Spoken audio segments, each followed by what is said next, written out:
In early 2019, Edge Media Network and Recovery Unplugged collaborated on a series of interviews featuring LGBTQ people in recovery. We got to know Casey, a Recovery Unplugged alumni, who at the time had 4 months sober and was transitioning from female to male. When Casey realized his addiction had taken over, he reached out to Recovery Unplugged. As I got older, I got more depressed, I got more isolated. I was gonna go by he, my ID didn't say so, and it was okay. That's one thing that definitely drew me to Recovery Unplugged.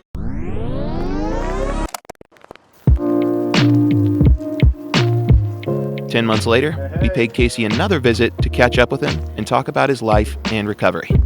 How are you? Good.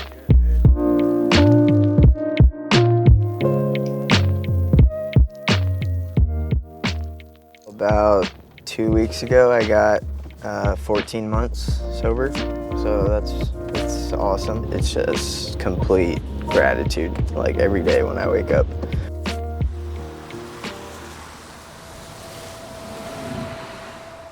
Casey and our crew traveled to the Recovery Unplugged Austin Treatment Center to speak with Hannah Moran, who was his case manager when he was a patient.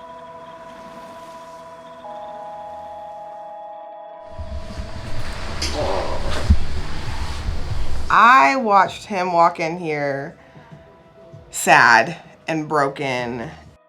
He is a completely different person, and it is so beautiful to watch that transformation, and I'm grateful that I was able to watch it. Thank you.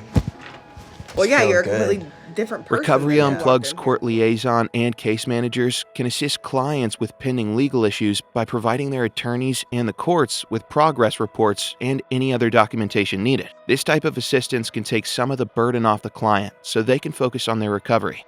In this case, Casey's felony drug conviction was dismissed. Oh my God, we got it dismissed and everything? Mm-hmm. Yeah, it's crazy. You got it dismissed. You did the work. Yeah.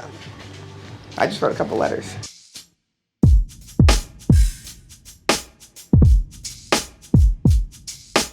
All staff members are educated on the potential needs of specific populations and trained to focus on the unique and individual needs of each patient.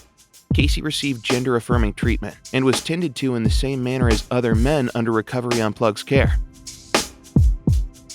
All the staff was very well educated and very respectful about the transition and the LGBT community in general. Like, they helped me do a lot of work around the fact that, like, I used to always think, like, you know, God's punishing me by making me trans and that's why I'm an addict and all this stuff. And then later to realize, like, no, I am trans for a reason, and now I get to not only, like, carry the message of, you know, recovery, but I can carry the message of recovery to other people who have experienced or are going through the same experiences that I had.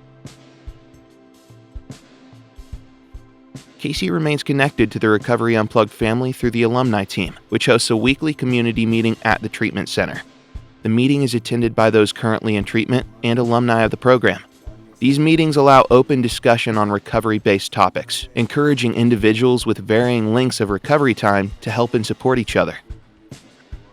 I still go, you know, at least a couple times a month, and if not more, when I have the opportunity. You know, now it's a little difficult to, you know, always make it there, but when I do, you know, I see if they need any, like, service commitments, I'm more than willing to do that. Yeah, I'm still definitely, like, plugged in. I, like, actually fellowship now and, like, go out to eat with people after meetings rather than just, like, going in and getting out as fast as I can.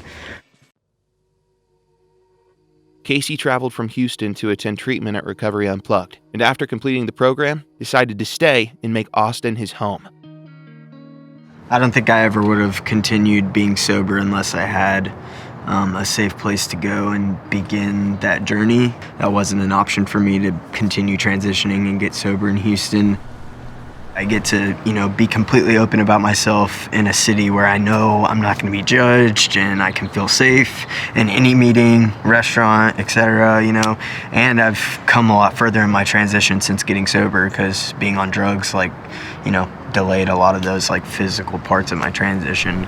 I didn't have to compromise any of my beliefs to get clean. I didn't have to hold back like who I was. I didn't have to hide anything. I could be completely open and comfortable. And not only that, but like my values and my beliefs have grown immensely. To like I have to love myself in all these different aspects, you know, like being trans, being in recovery, like all those things need to go together or it's not going to work.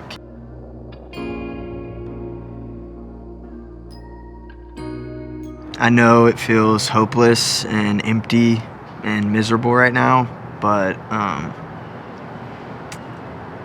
through recovery, you gain everything that drugs and alcohol promised you, and then some. Start your treatment today.